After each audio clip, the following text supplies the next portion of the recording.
We are on the cusp of a major social change. Do you feel it? Even if you don't, make no mistake, change is coming, and it is going to be unforgettable. I'm your host, Dr. Sarah Hart, and here on Prime Spark, where we work with and on behalf of women over 55, I want to help you find that spark that will ignite your way forward, reflect your gifts to the world, and illuminate your path through this next stage of life. Through these podcast conversations, I hope to inspire you to see how you can make a significant contribution to some of the gnarly problems that are facing us right now. Join me, and together let's discover our Prime Spark. Hi, and welcome to Prime Spark. I'm Sarah Hart, and I'm so happy you're here.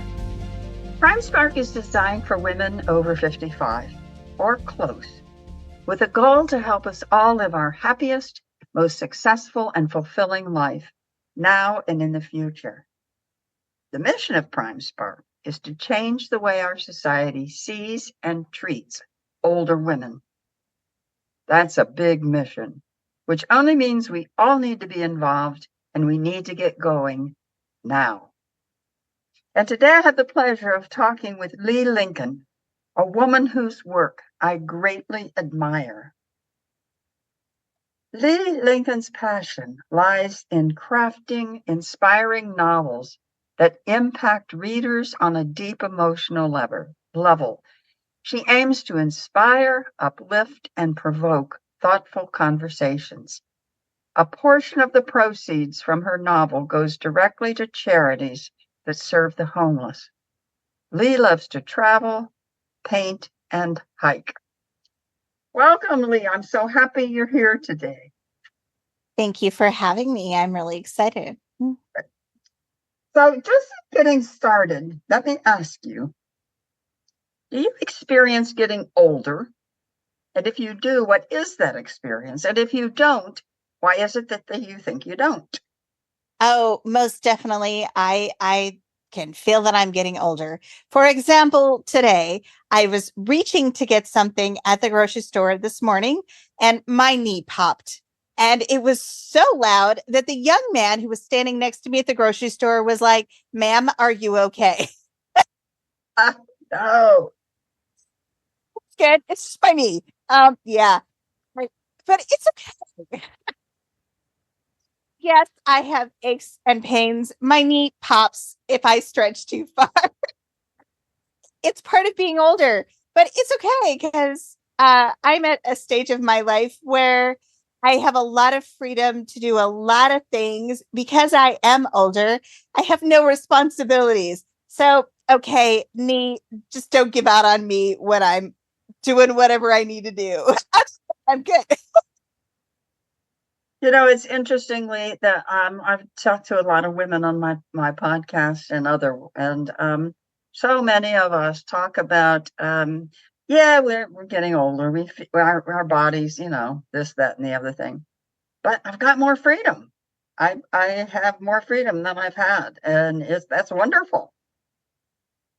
Yeah, because I'm living my best life now. I travel all the time, like all the time. And I have no debt. I have no responsibilities. Well, except for paying taxes occasionally, right? Yeah, really, I have no responsibilities. I can do whatever I want. It's really awesome. Not that I'm saying my life as a single mother wasn't like the worst thing in the history of the universe, right? I loved being a mom. I loved raising my son, but there was so much involved in that. And it was really, really exhausting sometimes. And to always know that I had to put him first. And now I can put me first for once in my life, right? So it's a whole different experience now. And I'm really enjoying that. Hard to learn to do to put yourself first after all those years, or did it just come? It was really hard, and that was part of the journey of becoming an author. Was that because my first book I wrote accidentally, and so it was it was all part of that experience. And a lot of people thought I was going through a midlife crisis, and it really wasn't. It was all part of the evolution of moving away from being a mother to finding my own voice and writing my first book. It was all part of the same package, and it actually had nothing to do with how old I was. It all had to do with who I was and learning who I was. So there was a lot involved, and it had nothing to do with my age, contrary to popular belief. Right. Yeah, no, understandable. So tell us about that first book. So the first book, Road Home, again, it was complete accident. I'd been doing homeless and poverty advocacy for something like 30 years at that point. And I was involved in a lot of committees. I worked at soup kitchens. I'd worked at homeless shelters. I'd been involved in various committees for first-time home buyers, you name it, I'd done it at that point. And so I was at this community meeting one night, and the guy who was running it was pointing to the politician, to the local businessman, to everyone but me. And I really had something to say on the topic, and he just was ignoring me. So at the end of the meeting, I went up to him and I said, "Hey, you know, I want to say something, right?" And he told me no, flat out. And he gave me all these reasons why. I was just a single mom. I'd been a volunteer. I didn't have the right education, blah, blah, blah, right? It would have taken him less time to hear what I had to say than for me to hear his excuses. So I went home that night. I was just completely frustrated and angry. And I realized he wasn't the first one who had done this to me, to just completely ignore me. I was unimportant. I was weak. I was powerless. I was invisible. And and I was like, what do I do about this? Right. So I pulled out a notebook and I just started journaling out my frustrations, and I just poured my heart out. Well, the next night I did the same, and I just repeated this over and over and over again for several months. And then I finally went back and started looking at what I'd written. And at some point, it flipped from being about me to being the perspective of a homeless woman. I'd accidentally written a novel, straight up, no joke. And and I realized why. And because a lot of the homeless women I'd worked with over the years had a lot of the same feelings that I did, that they were unimportant, they weren't valued, they didn't matter. And that was exactly how I was feeling at that moment, right? So it made sense that somehow my brain flipped, but I still have no idea how I did that. That's amazing, Leigh. I mean, I know that people may feel like that man felt sometimes, but rarely do they say it. I Yeah. mean, that's amazing. Yeah. So I cleaned it up a bit with the help of a local writers group, and then I cleaned it up a bit more with an editor, and I was like, well, nobody's going to read this. Everybody's been ignoring me for years. Why are they going to read a book, right? And so I published it anyways, self-published it. Amazon is great for this, right? Anyone can throw a book out into the universe, right? I'm like, I'll sell 10, 15 copies, right? And raise a little bit of money for charity. It'll be cool, right? But the amazing thing happened is you publish a book, all of a sudden you're an expert. It doesn't matter what the book is on, you're an expert at something, right? And then people wanted to hear me speak. They wanted my opinion, right? And I'm like, wait, what? That is amazing. That is what happens. And I think that just my experience with a couple of books I have, I think we need to assume that we probably won't get really rich on our books unless we're John Grisham or somebody, but the credibility we gain is amazing. I mean, it's a little bit like an advanced degree. I mean, really, in a lot of cases, what that indicates is that you stayed around. Yeah. And with a book, it means that you sat down and wrote and got it. And there's a lot to that. So I'm not taking away from that. But it is really, it's amazing to me the credibility we gain from just having a book. Oh, it blew me away. I couldn't believe it that all of these people just all of a sudden, yeah, my opinion was so valuable. And it and I hadn't changed anything else. I hadn't gotten the degree. I hadn't gotten the big fancy job. I hadn't become a politician, right? No. The only thing that changed was, and it's not okay, it's a good book. I'm not saying it's a great book. It's still a hot mess because again, I'm not a, I had no training as an author. I wrote it accidentally, for pity's sakes, right? So, but just the fact that my name is in print is what made the difference. That's an amazing transition for you. Have you had other pivots in your life? So one huge pivot was when you realized you could start paying attention to yourself. And another one was when you had this first book and suddenly became credible to people. Any other major pivots?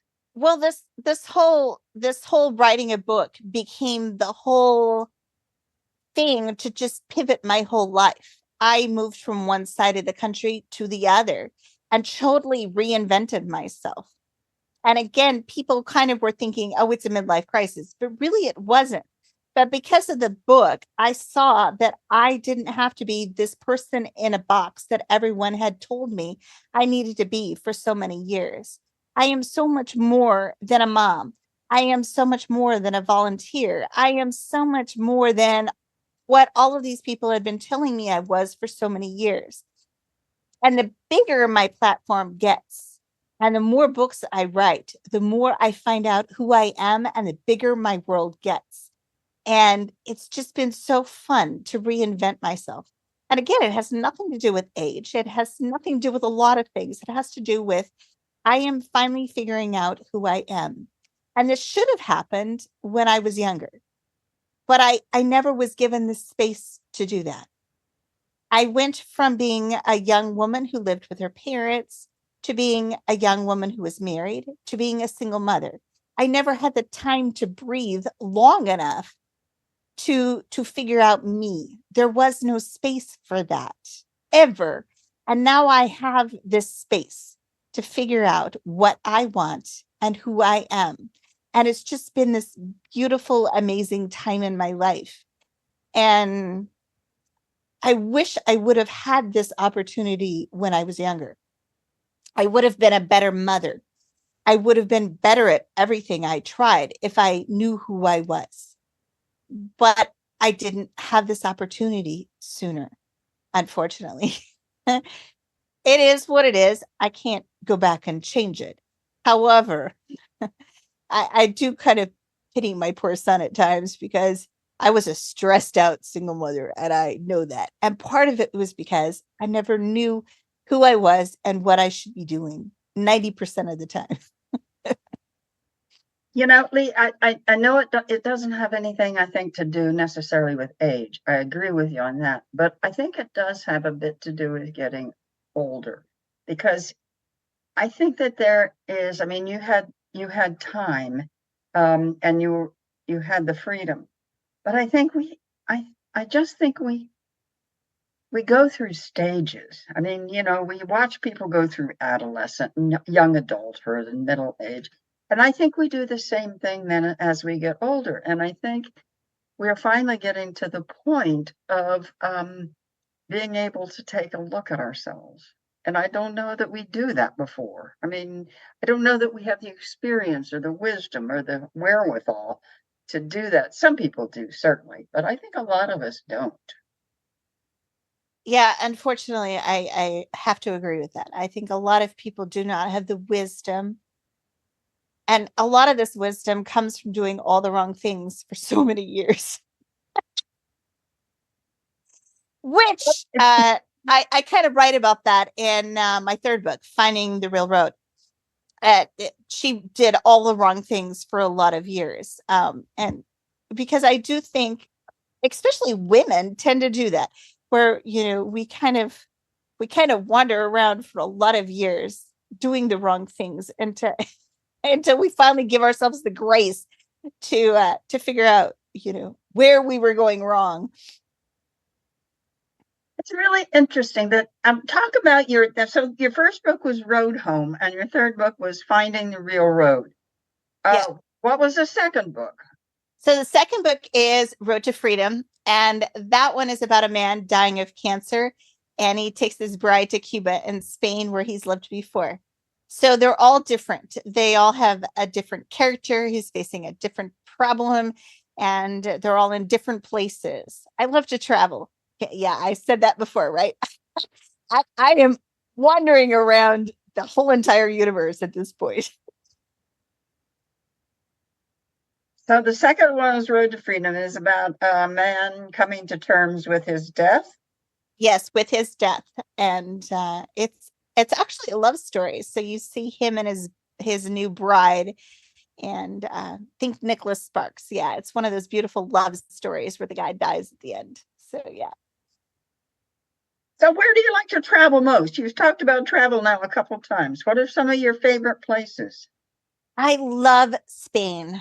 I loved Italy too, and Greece was great. But Spain is my favorite place. Spain is hands down my favorite place. And that is because of the culture. They have this laid back lifestyle. They shut everything down in the middle of the afternoon and expect everyone to go home and have a nap. What is better than that, right? And then you come out of your nap, you shop for a little while, and then you sit down on a patio outside. You have your beautiful meal that lasts 2 to 4 hours where you're chatting with everyone else at that restaurant, right? Because everyone is family. And you just people watch, and no one is asking you to leave the restaurant. They don't care how long you're sitting there. It is just a beautiful, relaxed culture. And this is why I love Spain. No one's stressed, no one cares, and everyone is family. I love Spain. Spain is a beautiful. When do you get to go back? We are hoping to go back beginning of next year. I was just there in March. Yeah, I go all the time. I love it. Good for you. So that's better from the East Coast because you're that much closer to Spain. Yeah. It's like a 10, 12-hour flight from Miami to Madrid, and then you just hop on a plane from Madrid. You can get anywhere. I love the trains in Spain. They go anywhere. Nice, relaxing train ride, and yeah, and then you can just hop off the trains anywhere, and you hit these little towns, and the people are just so free. And yeah, unlike America, where everyone is stressed and you stay at a restaurant more than 20 minutes, they're kicking you out, right? Yes. And everyone is focused on time. They're focused on their phones. They're focused on everything but what's around them, right? Yeah. Yeah, no, that's absolutely right. So one of the things you said in your bio that I got from you was you also like to paint. What do you paint? I really like to paint like flowers and things that I see in nature. And I'm not a very good artist, okay? I will admit. It's kind of abstract, but that's okay. Art is in the eye of the beholder. And I love to go to museums. Like I went to the Prado again in March. And every time I go there, there's something different that I find. All right. And every piece of art in there is different. And some of them are really technically of the same thing, right? But they're done by different artists. And so they look entirely different. And so when I paint a flower, yeah, it's not going to be the same as anybody else paints. And that's okay. I like it because I did it. So we're cool. Oh, that's so good. I just love that.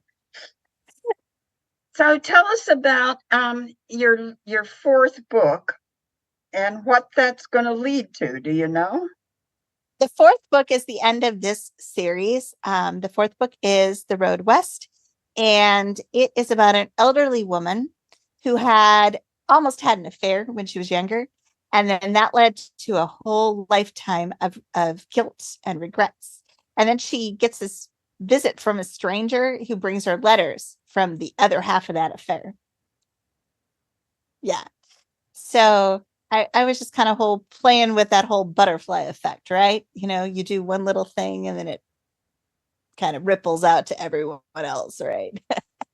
So where does the title come from, Road West? Because you went Road East, actually. I did. No, it's because this elderly woman starts out on the East Coast and then she moves west and decides that, yeah, she should have stayed out west because that was definitely the safer place. But yeah, so that's where that title comes from. And I got this Good. beautiful little cabin. I do all my own covers. So, listeners, you can't see it, but on the screen behind, there's a picture of each of the covers of Leigh's books, and they're wonderful. They're wonderful colors. I love that now that to know, especially that you do them. yes, I make my own covers. Yeah. When I say I'm an independent author and I do 99% of the work myself, I ain't kidding. I do have an editor who is amazing, but most of the work is on my shoulders. I am a solopreneur. So yeah. But my next series is going to be very different and much more personal. I'm starting a new series this year in November, and it'll be the Path to Family series. And the first book, Lost Father, is going to be about a birth father and his journey from the time he got his girlfriend pregnant to when his now adult daughter reaches out and wants to connect. Interesting. So, boy, that's really different from what you've been doing so far. So that's Yeah. fun. Yep. Yeah. So and it's going to be a really fun series, and it's going to have the first book again, birth father. Second book is going to be on the birth mother. Third book will be the parents who adopted the child, and then the fourth book will be the child. So each book will have the story from a slightly different perspective. I love how you know all that in advance. Yes, I've been plotting for 2 years to do this series. So you do several different things. Of all the things you've done, what are the 3 things in your life you're proudest of? I, of course, am most proudest of my son. He is an amazing young man. He is in his mid-20s now and an adult on his own right and is doing fabulous. And of course, I have to say, I don't know how much of that is me, but because he's very strong-willed. But yeah, of course, I have to say I'm proudest of him. I'm also proud that I can say I'm debt-free and have no responsibilities, because a lot of people cannot say that. And of course, I'm very proud that I'm an author, because who knew that's where my journey was going to take me. Oh, absolutely, Leigh. I don't know how many people I talk to, and I'm sure this is true for you too, who talk about, oh, I'd really like to write a book, but they don't. I actually hear it a lot when I'm out at events. I hear a lot of people are like, I always meant to write a book. And I'm like, do you know how hard it is to write a book? Yeah, it's what you do is sit down and write. For a long time. For a long time. Yeah, it takes me at least a year because I'm into quality and not quantity, which I know some people don't work that way. So it takes me a long time to make sure that book is perfect and pretty before I put it out into the universe. And I think one of the things, this was my experience, and I didn't do all of it myself. I did a hybrid publishing, so it wasn't a publishing house, but it was hybrid. I don't think what people realize is that, in a sense, the easy, fun part is the writing. It's everything after that to get the book out that is, for me, not particularly fun and is just a slog. So for anybody who's interested in writing a book, just sit down and start writing, because that's going to be the fun part. Oh yeah, because I love playing with my characters. I actually talk to them, which okay, that sounds a little insane, but I talked to another author recently who just started chuckling when I said that because she's like, "Oh, I do that too," and I always thought that I shouldn't say that because that makes me sound insane. I'm like, oh no, so I think that makes perfect sense. I mean, you spend that amount of time with characters that are coming out of your mind, you're going to start talking to them. yeah.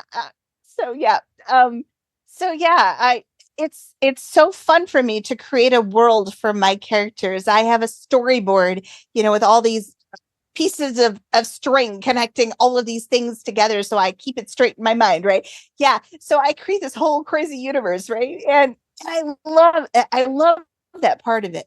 But then you get to the point where you have to edit it, and that is so detailed oriented. And I'm just like, oh, just no, I'm so over this at this point.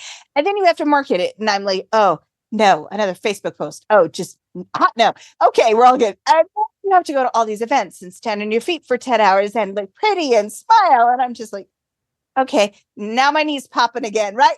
We're back to the I can't be, I'm too old for this.